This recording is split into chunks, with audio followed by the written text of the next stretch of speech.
Terima kasih Anda masih bersama kami di Kompas Pagi. Saudara Subdit Tresmob Polda Metro Jaya menangkap 9 pelaku penyekapan disertai dengan penganiayaan terhadap 3 orang pria yang videonya viral di media sosial dengan modus jual beli mobil.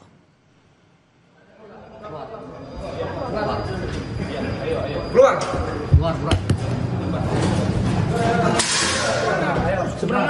Nunung dan Adrian, 2 pelaku utama ini ditangkap Subdit Tresmob Polda Metro Jaya di salah satu apartemen di kawasan Setiabudi, Jakarta Selatan. Pelaku ditangkap saat berupaya untuk melarikan diri.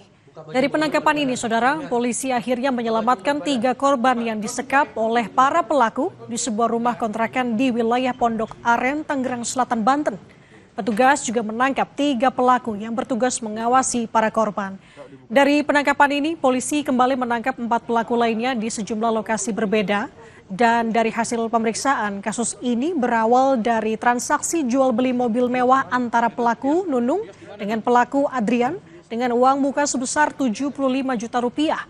Namun demi terhindar dari kewajiban pelunasan, tersangka Nunung justru berbohong dan berkelit dengan dalih mobil sudah terjual ke orang lain. Namun belum dilunasi. Akhirnya para pelaku melakukan penyekapan dan penganiayaan terhadap 4 korban, di mana 1 diantaranya berhasil melarikan diri dan melapor ke polisi. Kini saudara, polisi masih melakukan pemeriksaan mendalam dalam kasus ini karena diduga para tersangka merupakan sindikat penggelapan mobil. Cepat, kau juga. Ini ya.